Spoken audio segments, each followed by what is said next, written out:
السلام علیکم، میں ہوں ماجد چودھری اور آپ دیکھ رہے ہیں میرا یوٹیوب چینل اور فیس بک پیج۔ آپ سے گزارش ہے کہ ہمارے یوٹیوب چینل کو سبسکرائب کر دیں اور بیل آئیکن کے بٹن کو بھی دبا دیں۔ ناظرین، آج ہم بات کریں گے دبئی پلان کی حقیقت کیا ہے۔ دبئی کے اندر جو معاہدے ہوئے وہ معاہدے ناکام رہے، وہاں پر نہ تو سیٹ ایڈجسٹمنٹ کی بات ہو سکی، نہ ہی آئندہ انتخابات میں ساتھ چلنے پر اتفاق ہو سکا، نہ ہی کسی کے نام پر اتفاق ہو سکا، نہ ہی دوبارہ برسر اقتدار آنے کے خواب پورے ہو سکے۔ تمام خواب چکنا چور رہے،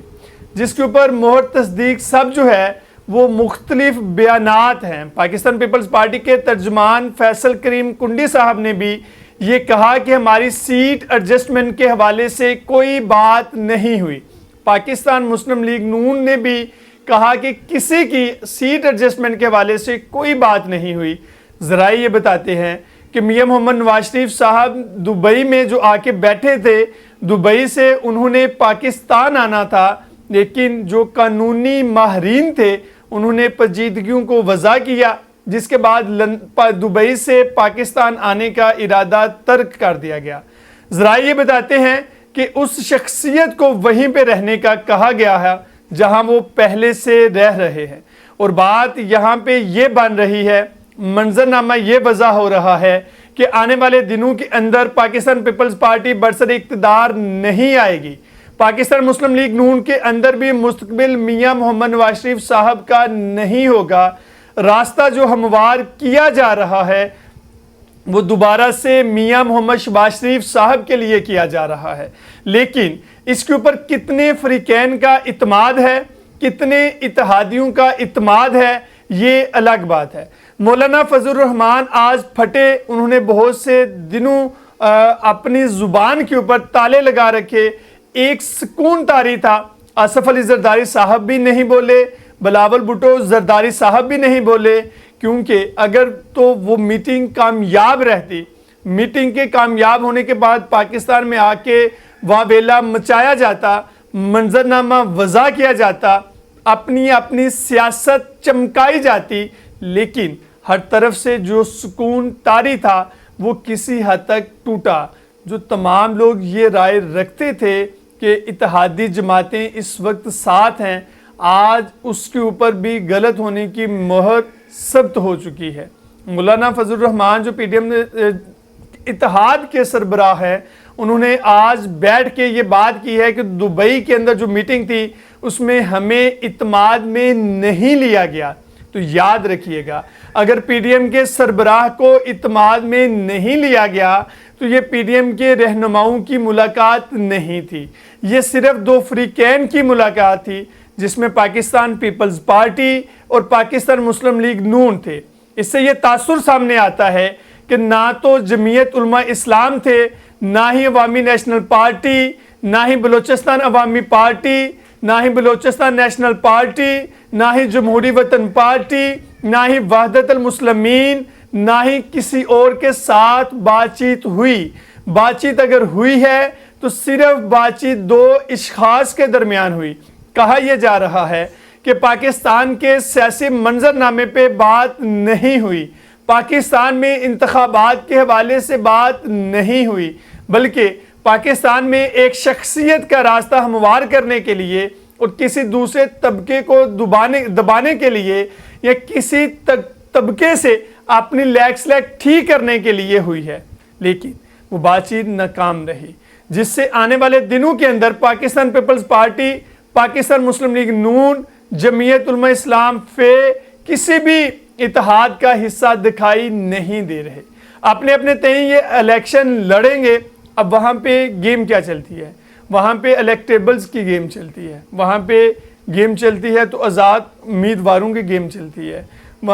وہاں پہ گیم چلتی ہے تو مختلف جماعتوں کے فارورڈ بلاکوں کی گیم چلتی ہے۔ گلگت بلتستان کے اندر جو اس وقت سیاسی منظرنامہ بن رہا ہے، ایک جماعت کے سربراہ کو ادھر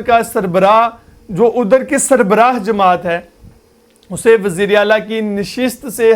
ہٹایا گیا، تو پاکستان تحریک انصاف وہاں پر دوبارہ برسر اقتدار نہیں آئے گی، چربہ زدہ حکومت بنے گی، وہی چربہ زدہ حکومت جو ہمیں جموں آزاد کشمیر میں دیکھنے کو ملی تھی۔ تو اکثریت جس جماعت کی ہے اس جماعت کا وزیر اعظم نہیں بنا، بلکہ مختلف جماعتوں کا وزیر اعظم بنا، جو وہاں پہ مستند ذرائع یہ بتاتے ہیں کہ لیگ پاکستان پیپلز پارٹی سے بھی کی گئی، پاکستان مسلم لیگ نون سے بھی کی گئی، آزاد لوگوں سے بھی کی گئی، اور وہاں پہ اپنا وزیر اعظم بنوایا گیا۔ اسی طرح کی صورتحال گلگت بلتستان کے اندر ہے۔ سابق وزیر خزانہ گلگت بلتستان جوید بنوا جو ہے، انہوں نے ایک گروپ بنایا، وہ گروپ فارورڈ بلاک کا نام نہیں لے رہا۔ گروپ کہتا ہے کہ ہم خیال لوگ ہیں، ایسا ہی ہم خیال ضرور پنجاب کے اندر بھی موجود تھا، جس کو مراد راز صاحب لیڈ کر رہے تھے، جس کو سابق پنجاب کے وزیر داخلہ لیڈ کر رہے تھے، وہ ہم خیال گروپ جا کے مرج ہو گیا استحکام پاکستان پارٹی میں۔ اس طرح کا ہم خیال گروپ گلگت بلتستان کے اندر ہے، لیکن پنجاب اور گلگت بلتستان کی جو صورتحال ہے وہ مختلف اس طریقے سے ہے کہ یہاں پہ جو ہم خیال گروپ تھا اس وقت اسمبلی کے ممبر نہیں تھے، وہاں پہ جو ہم خیال گروپ ہے وہ اس وقت اسمبلی کے ممبر ہیں۔ وہاں پہ جو جوڑ توڑ جاری ہے ان کے مطابق 6 سے 7 اراکین ایسے ہیں جو ہم خیال گروپ کے اندر موجود ہیں، جن کا تعلق پاکستان تحریک انصاف سے ہے۔ جوید بنوا صاحب جو ہیں وہ پاکستان تحریک انصاف کی ٹکٹ کے اوپر ممبر جی بی اسمبلی نہیں بنے تھے، بلکہ وہ آزاد امیدوار کے طور پر میدان میں اترے تھے، کامیاب ہوئے، اور بعد میں پاکستان تحریک انصاف کے اندر انہوں نے شمولیت اختیار کی۔ 33 کا اس وقت جی بی ہاؤس ہے، اور 33 میں سے ایک جو وزیر اعلیٰ ہے وہ نااہل ہو چکا ہے، اور 32 کا ہاؤس ہے، تو 32 میں سے جو اکثریت حاصل کر لے گا وہ اپنا وزیر اعلیٰ منتخب کروا سکتا ہے۔ تو جوید بنوا صاحب کے مطابق ان کے جو رابطے ہیں وہ پاکستان پیپلز پارٹی سے بھی ہیں، پاکستان مسلم لیگ نون سے بھی ہیں، اور ان کے مطابق 17 افراد مل کے وزیر اعلیٰ بنا سکتے ہیں۔ اب وہاں پہ ڈیفیکشن کلاس نہیں لگتی جس طرح کی ڈیفیکشن کلاس پنجاب کے اندر لگی تھی۔ ایک پارٹی جو ہے، پارٹی کا منشور اور پارٹی کی گائیڈ لائن جو ہے، پارٹی کے سربراہ پارٹی سیکرٹری کا جو فرمان ہے، اگر آپ اس کے خلاف جاتے ہیں تو آپ کے اوپر نااہلی کی تلوار لٹکتی ہے، آپ اپنی نشست کو کھو سکتے ہیں، اور آپ کے جو ووٹ ہیں وہ بھی گنتی نہیں کیے جائیں گے۔ لیکن اگر دیکھا جائے گلگت بلتستان کو، تو گلگت بلتستان میں یہ ڈیفیکشن کلاس کیوں نہیں لگتی کہ گلگت بلتستان کے اوپر آئین پاکستان جو ہے وہ لاگو نہیں ہوتا، وہاں کے اوپر وہاں کے اپنے رولز ہیں۔ گلگت بلتستان کو ایک ریاست کے طور پر دیکھا جاتا ہے، تو ان کے جو ریاستی دستور ہیں، ریاستی امور ہیں، ریاستی قانون ہیں، اس کے مطابق کوئی بھی شخص جو ہے وہ اپنی حمایت کسی کے بھی پلڑے میں ڈال سکتا ہے۔ اس لیے وہاں پہ اب جو حکومت بننے جا رہی ہے وہ ایک ایسی حکومت بن رہی ہے جو مخلوط حکومت ہے، جس طریقے سے ہمیں حکومت وفاق میں دیکھنے کو ملی۔ یہاں پہ 2 چیزیں جو منظر عام پہ آئی ہیں، انہوں نے وفاقی حکومت کے دعوے کی حقیقت کھول کے رکھ دی ہے۔ ایک وہ دعویٰ کہ آئی ایم ایف کے ساتھ جو ڈیل پاکستان تحریک انصاف کی تھی، اور ساتھ جو ریویو آئی ایم ایف کے ساتھ پاکستان تحریک انصاف نے کیے تھے، انہوں نے اس ڈیل کو ادھورا چھوڑا تھا، جس کا خمیازہ ہمیں بھگتنا پڑا۔ ہم 8ویں ریویو کے بعد 9ویں ریویو میں نہیں جا سکے کہ ہمارا سٹاف لیول کا معاہدہ نہیں ہوا، لیکن آئی ایم ایف کا جو وفد پاکستان تحریک انصاف کے چیئرمین کے دیگر اور یا ان کے دیگر عہدیداروں سے ملنے گیا، وہاں پہ سوالات آئی ایم ایف کے نمائندگان نے نہیں کیے، بلکہ پاکستان تحریک انصاف نے کیے، اور آئی ایم ایف نے اس کے جوابات دیے۔ ایک کلی تو وہاں پہ کھلی کہ اگر آئی ایم ایف کے ساتھ پاکستان تحریک انصاف کے تعلقات ٹھیک نہیں تھے تو وہاں پر گلے شکوے کیوں نہیں کیے گئے۔ ان سے یہ یقین دہانی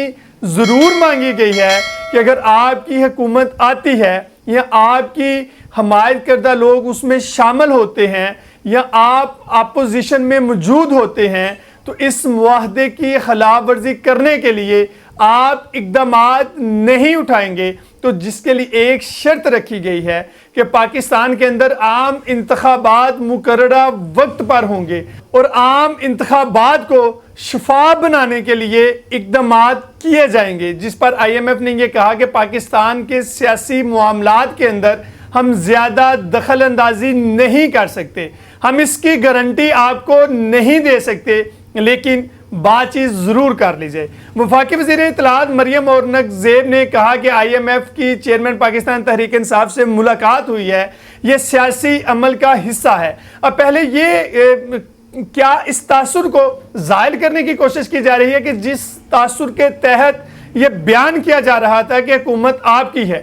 حکومت کی تمام جماعتیں اتحادی آپ کی ہیں، اتحادی جماعتوں کے سربراہان سے ملاقات کرنے کی بجائے، یعنی ملاقاتیں اگر کرنی تھیں تو پاکستان پیپلز پارٹی کے بعد جے یو آئی ایف سے کرتے، جے یو آئی کے بعد اے این پی سے کرتے، اے این پی کے بعد ایم کیو ایم سے کرتے، ایم کیو ایم کے بعد بی این پی سے کرتے، بی این پی سے کرنے کے بعد جی ڈبلیو پی سے کرتے۔ آپ ان لوگوں سے ملاقاتیں کرتے، لیکن آپ نے ملاقات پی ٹی آئی سے کی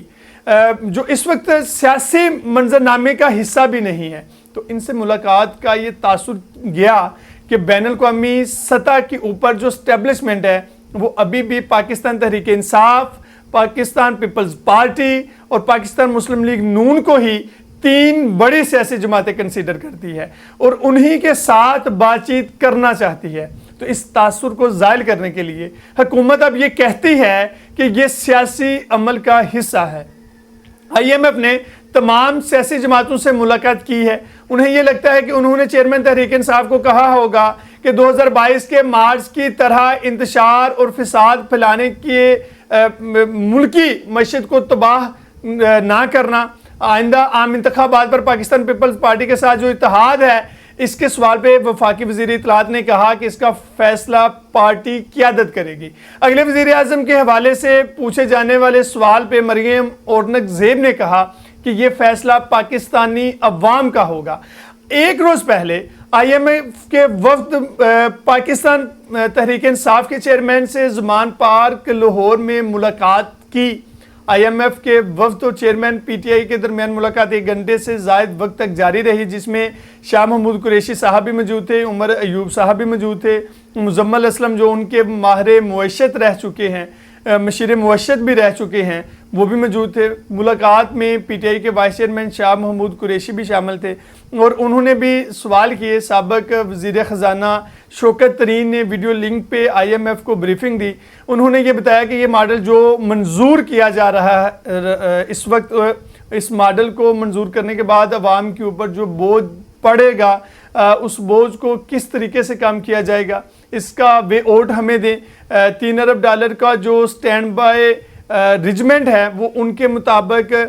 ڈیزائن کرنا ایسا ہے کہ $1 ارب جو ہے وہ موجودہ حکومت کو دیا جائے گا، $1 ارب جو ہے وہ نگراں حکومت کو دیا جائے گا اور $1 ارب جو ہے وہ اگلی حکومت کو دیا جائے گا۔ یوں یہ جو 9 ماہ کا معاہدہ ہے، یہ $3 ارب جو 9 ماہ کے معاہدے کے دوران دیے جائیں گے، یہ $3 ارب 3 مختلف حکومتوں کو دیے جائیں گے۔ اگر یہ نہیں ہوتے تو خیر موجودہ صورتحال کے تناظر میں کون سی چیز چلے گی؟ پاکستان میں جو سیاسی اور معاشی منظرنامہ ہے یہ آزاد منڈی ہے۔ آزاد منڈی میں مارا ماری پہ کیا ہر کسی نے بیعت کرنی ہے؟ قومی اسمبلی میں پیش کردہ بجٹ سے ہٹ کے عالمی مالیاتی ادارے کی ڈکٹیشن کو منومان جو ہے وہ جانچے بغیر جو ہے اس پہ آمین کہا اور اسے پاس کر دیا ہے۔ اپنی خود مختاری آئی ایم ایف کے پاس رہن رکھوا دی گئی۔ 9 ماہ کے عبوری عرصے کے لیے بھی عالمی مالیاتی ادارے کو سیاسی استحکام کی یقین دہانی چاہیے۔ شاید 8 ہفتوں کی حکومت اور اس میں شامل جماعتوں کو اچھے چیلنج کی ضمانت دینی پڑے گی اور پاکستان تحریک انصاف بھی اپنی پھوٹی قسمت پہ کہیں